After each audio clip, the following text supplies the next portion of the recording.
Hey guys, welcome back to Behind the Scenes. I'm your host, Natanya Klinger, and today I'm here with Briley Sanders and Ruby Adderhold.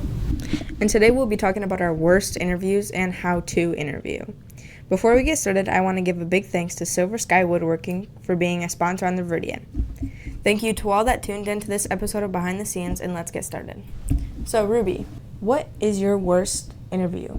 So there was this one time where me and Kelsey had to interview someone for an article on Halloween, and this person would just give us the simplest answers, the shortest, most no. It was bad, and it was really awkward, and yeah, it was extremely uncomfortable. What made it He would respond with one word every time, or sometimes he wouldn't even respond. You know, I feel like when I went on an interview, if somebody doesn't know the answer to something, they'll say something, but then in the middle of their sentence, they'll be like, and then they'll just shrug their shoulders. Yeah. What about you, Briley?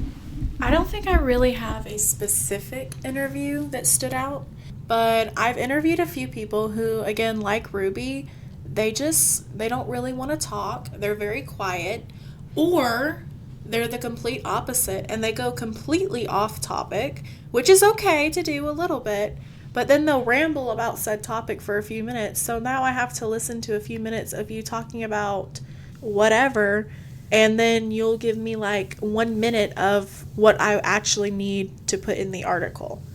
And some people just also, you can tell, are not excited to do the interview, or they're just so nervous that even when it's something they're really passionate about, they kind of freeze up and they just don't talk about it with as much excitement as they normally would. People like that make me nervous. Like, whenever you can pick up on their nervousness, it makes me freak out. I try not to let people get nervous. Like, I give people a pep talk usually before I start an interview, and I tell them, I'm like, hey, don't be nervous. I'm the only one who hears this. You know, it's not, it'll be 2 minutes of your life and then it's over. Because I feel like if I comfort them, then they're going to be like a little more chilled out with me. Yeah. Okay. Yeah, I get that a lot. And I do yearbook and newspaper. So it's kind of hard when I'm interviewing all day in yearbook and then I get to newspaper and I go out and I'm like, do I really want to do this again? Do I really want to go through and just pull somebody out for them not to give me any information whatsoever? Like, no. Come on now. Okay, how would you guys like them to respond to your interviews? Just longer responses, more detail, go in depth. Yeah, like the absolute perfect interview for us is when, one, you're really passionate about the topic or you're excited to talk about it, and that you just talk a lot, because the more info, the more in-depth you go with whatever it is, it's better for us and it's better for the people who read the articles too. Because if I ask you, oh, how do you like your club? How was the trip? And you're like, oh, it was good. It was fun. Maybe somebody's interested in that club and this would be a way for them to think about joining, but they don't want to join the club if they don't know anything about it. And if you don't talk about it and just just go into detail, I guess, it just gives more for the articles and it just encourages people to kind of read them. And I feel like it also makes people want to be a part of whatever you are a part of. And it definitely makes it easier for us to type it out. It makes it a lot easier, especially because sometimes we don't even have to use it all. We'll get 3 minutes of something. We'll use maybe a minute because it's so good. And then when the ones that we don't have any good interviews for, we have to keep going out and finding more kids. Yeah, then it's awkward. It is especially awkward when you get one person who talked so much and they gave the perfect interview, and then you get another person who said nothing. And then you're looking at their article, their portion of the article, and I feel bad because it's so tiny. And it looks like you are just a very uninteresting person. And I just feel bad because I don't want people to think that I'm being biased, but you just gotta talk more. You gotta be open about it. What's your guys' interviewing process? The steps it takes? So for some articles, we'll need specific people.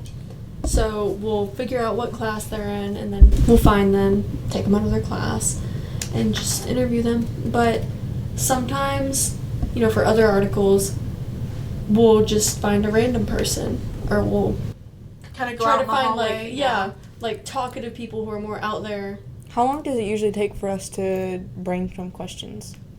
Usually a day or so. Yeah. I mean, It doesn't take that long, at least for me.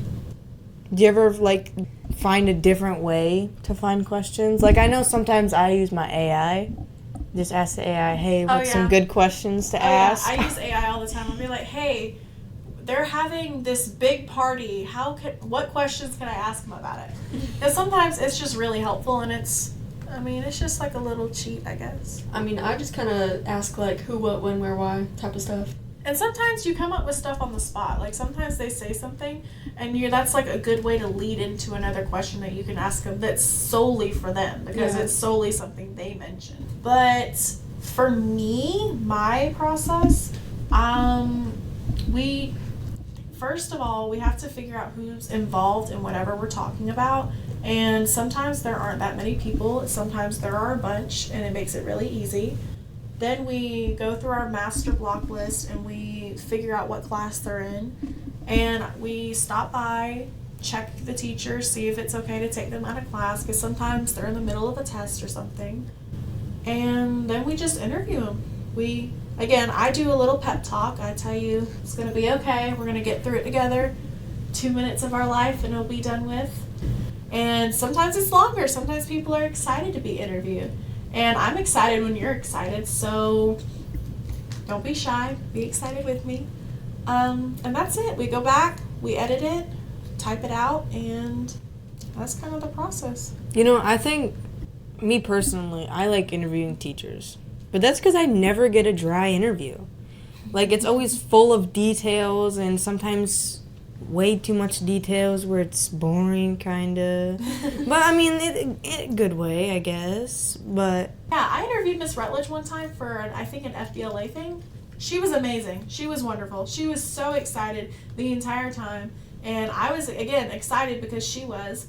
And she gave so many details, and you could tell, just, like, talking with her, that she was really excited to, like, just kind of be there.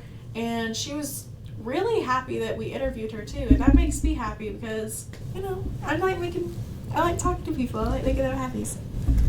what about you? How do you feel about the whole teacher interview thing?